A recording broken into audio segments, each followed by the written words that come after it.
जय जय राम कृष्ण हरे राम राम जय जय राम कृष्ण हरे जय जय जय जय।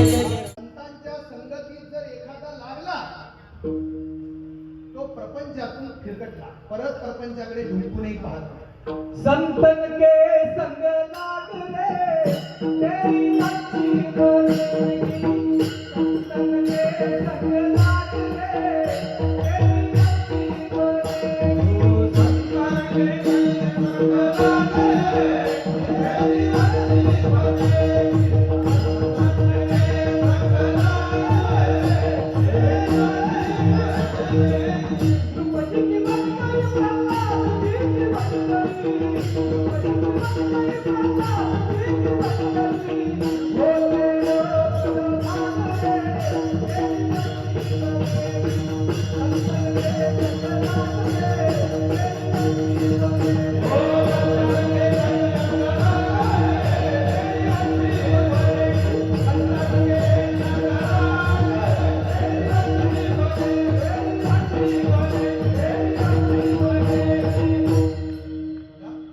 संतांच्या सानिध्यात तुम्ही राहिलात ना, मग तुम्ही कसेही असो, तो संत संगतीचा एक गुण आहे की त्या सानिध्यात जरी तुम्ही राहिला ना तरी तुमचा स्वभाव कसाही असो, तुमच्या जीवनामध्ये परिवर्तन घडल्याशिवाय राहत नाही।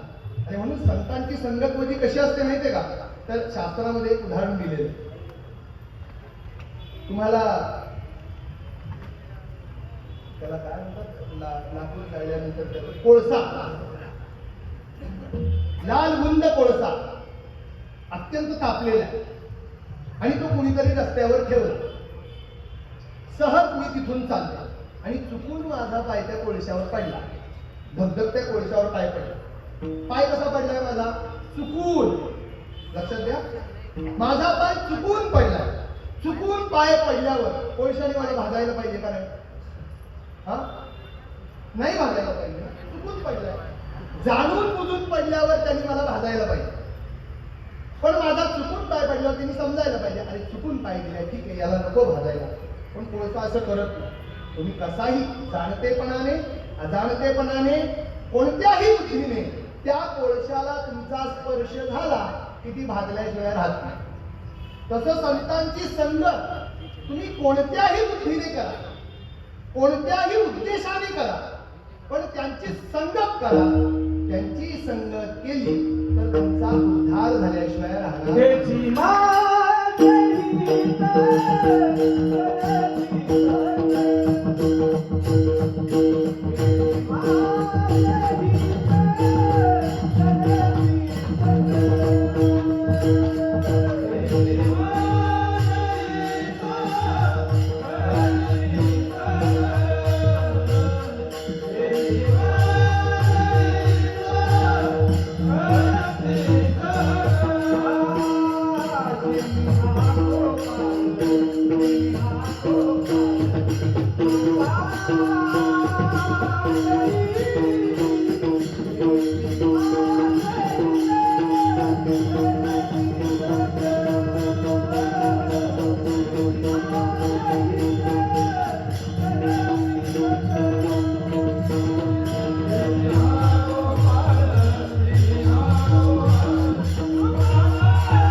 की त्याचा एक चांगला प्रभाव प्रत्येक त्या जीवावर पडला।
ही संतांची खासियत.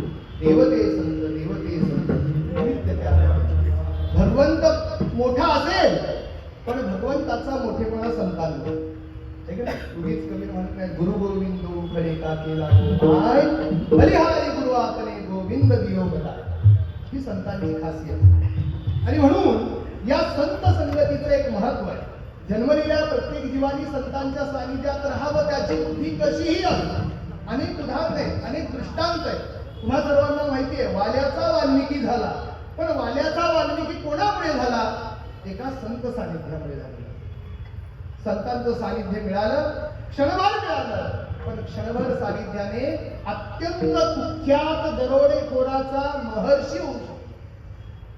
ही संतांच्या सानिध्याची सत्संगतीची खासियत. आणि म्हणून शंकराचार्य मुक्तीचा प्रवास सांगत असताना पहिली पायरी, परमार्थाची पहिली पायरी, खऱ्या अर्थाने ज्याच्याशिवाय साधकाचा परमार्थ सुरूच होऊ शकत नाही, ती पहिली पायरी सांगतात. तुम्हाला मुक्तीचा अनुभव घ्यायचा आहे मंडळी, मग एक करा, पहिली सत्संगती करा. का हो सत्संगती? सत्संगती ही कथयती न करोति पुंसां. आमच्या शास्त्रातलं वचन. अहो संतांची संगत मनुष्याला काय देत नाही? सगळं काही देण्याचं सामर्थ्य संतांच्या संगतीमध्ये. आणि म्हणून दुसरं तिसरं काही नाही, पण एक मात्र गोष्ट सत्संगती तुम्हाला सहज देऊ शकते. काय? सत्संगत्वे निस्संगत्वम. तुम्ही जर संतांच्या संगतीत राहिला तर तुम्ही निसंग झाल्याशिवाय राहणार नाही. ही जी माझेपणाची बुद्धी तुमच्या अंतःकरणात आहे ना, हे माझं आहे, हे तुझं आहे, हे माझं आहे, हा माझेपणाचा जो काही पसारा आपण वाढवतोय ना, हा पसारा कुठेतरी कुंठित करायचा असेल ना तर संतांच्या सानिध्यात घ्यावं लागतं. सत्संगत्वे निस्संगत्व. ठीक आहे महाराज, आम्ही संतांच्या संगतीत आलो, निस्संग झालो, त्याच्यामुळे घडणार काय? अहो एकदा का तुम्ही निस्संग झाला ना, त्याचा परिणाम माहितीये का काय होणार आहे? निस्संगत्वे निर्मोहत्वम. निर्मोह अवस्था तुम्हाला प्राप्त होईल. कसली अवस्था? निर्मोह.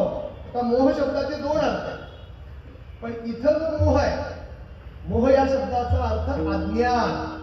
अज्ञान रहित ज्ञानावस्था जी आहे ना ती तुम्हाला प्राप्त होते. निसंग झाला, निसंगत्वे निर्मोहत्व. आणि एकदा दुसरा अर्थ म्हणजे तुम्ही जर अंतःकरणातील वैषयिक आसक्ती बाजूला काढली की ममत्व बुद्धी तुमची लयाला जाईल, माझेपणाची बुद्धी तुमची लयाला जाईल. निर्मोहत्व. ठीक आहे, आम्ही त्या निर्मोहत्व अवस्थेला प्राप्त झालो, त्याचा परिणाम काय होणार आहे? निर्मोहत्वे निश्चल तत्वम. त्या निश्चल तत्वाला तुम्ही प्राप्त करा. निश्चला, हलत नाही, ध्रुव स्थिती, त्या ध्रुव तत्वाला तुम्ही प्राप्त व्हाल. आणि एकदा का निश्चल तत्वाची प्राप्ती तुम्हाला झाली की त्याचा परिणाम निश्चल तत्वे जीवन मुक्ती. काय शेवट सांगितलं ना? निश्चल तत्वाची स्थिती एकदा प्राप्त झाली की जीवन मुक्त झाल्याशिवाय राहत नाही, तुमची फजिती थांबेल. कळलं का?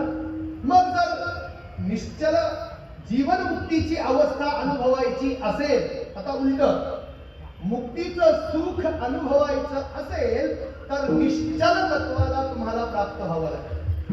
निश्चल तत्वाला तुम्हाला प्राप्त करायचं असेल तर निर्मोहत्व स्थितीला तुम्हाला प्राप्त करावं लागेल. निर्मोहत्व स्थिती तुम्हाला प्राप्त करायची असेल तर तुम्हाला निसंग व्हावं लागेल. आणि तुम्हाला निसंग व्हायचंय का मंडळी? मग सत्संग केल्याशिवाय दुसरं काही मार्ग नाही.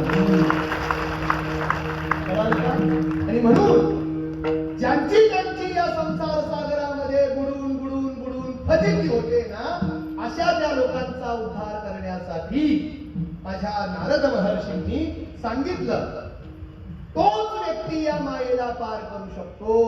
कोण? यो संगान त्यजती महानुभावम सेवते.